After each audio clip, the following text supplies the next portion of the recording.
Okay, Extension, after reviewing your Blackboard responses this weekend, there are some things that I noticed was either reoccurring or that as a collective whole you need to work on for this week's Blackboard responses. So make sure you go over this before you do your two responses by this Wednesday. So your overall expectations are that you should be using the author's response as a launching pad for your own insight. So use the original author, so whichever student you're using, to build upon your own ideas. So make sure you pick one or two ideas that you find within their response to add to. So it's just like a conversation that you would have with someone in real life. You're just doing it online. So when you have a conversation with someone, you don't just say, oh, I like that idea, or good job, or hey, I don't really agree with that. You build on it. So if someone is talking about a trip they went to, you would add, hey, that's really interesting. You know, it reminds me of this one time I went to such a place. So you have to build on it. You can't just say, oh, that's really interesting. That's not a conversation. That's just pointing something out. Make sure you restate the original ideas in your response before you expand on them. So you can't just say, hey, you brought up a really good point. This is why. That doesn't tell me what the really good point was. You need to pick out the really good point, or if you're not agreeing with something, you need to tell me what you don't agree with. So make sure you are clear in what you are evaluating or what you're building on. So I pulled out two examples, and they are pieces that people wrote. I did not put the author because I didn't want to point anybody out. Both people did a nice job, but there are ways you can change it to make it even stronger. So the original was, you did a good job explaining how both protagonists are kept under strict command or order. This person did a really nice job of pinpointing exactly what they liked. So then they went on. You also thoroughly explained how they have almost no choices, and also how both have no outside communication because Winnie has to stay in her house while Jonas is trapped in his community for most of the time.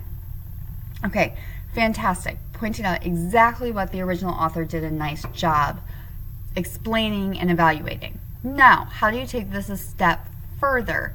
This author needs to go in and now add their own insight. So how do you do that? You can go in and explain, how did you see no communication impact both of these characters? Did it change their personalities? Did it cause them to be nonconformist? Did it cause them to be seen as outsiders in their community? Did it impact the type of conflict in the plot? Did it propel the plot forward? Like, how did you now see this impact of strict order in both Winnie and Jonas? So you now need to go in and add your own insight using this idea as your launching pad. Okay, the reason I chose this one is that this author did a nice job of being critical without being mean. Okay, so I chopped off some of the beginning, so that's why I have the ellipses. So, however, I think you are interpreting Tuck Everlasting wrong. You are saying that their actions are being controlled by the government when in reality they are never mentioned even once. I know Tucker Everlasting's a dystopian book, but that kind of book doesn't always mean controlled by the government. I looked it up. It means a book set in a bad place, not specifically government controlled.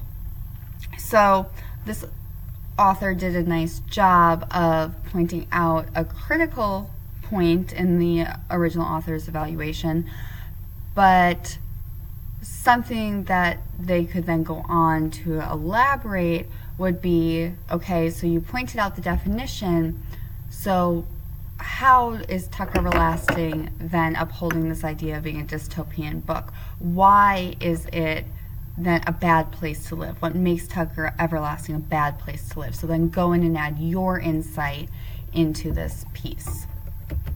So overall, what you need to be working on is making sure that you are adding your ideas. Build it like a conversation.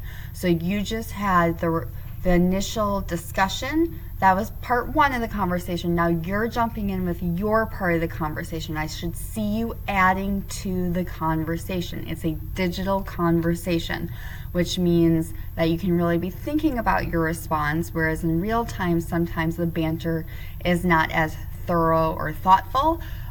Your response should be thorough and thoughtful because you have some time.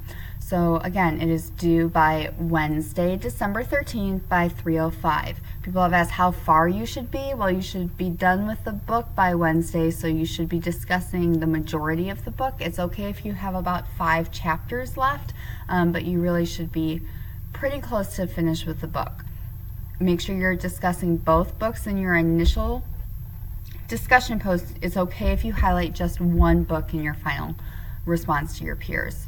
Pick 2 peers to respond. Once someone has responded to someone twice, so you see 2 responses below, you need to move on to someone else.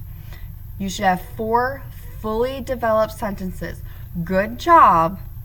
I like what you said. I don't agree. These are not fully developed sentences. They're just blurbs.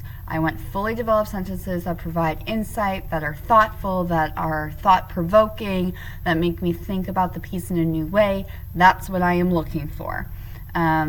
So make sure you're building upon that original idea. Restate the idea proposed by the author and then add your ideas. So the restatement should take about a sentence. Your ideas should take about 3. So if you have any questions, please ask me, and I look forward to reading your responses.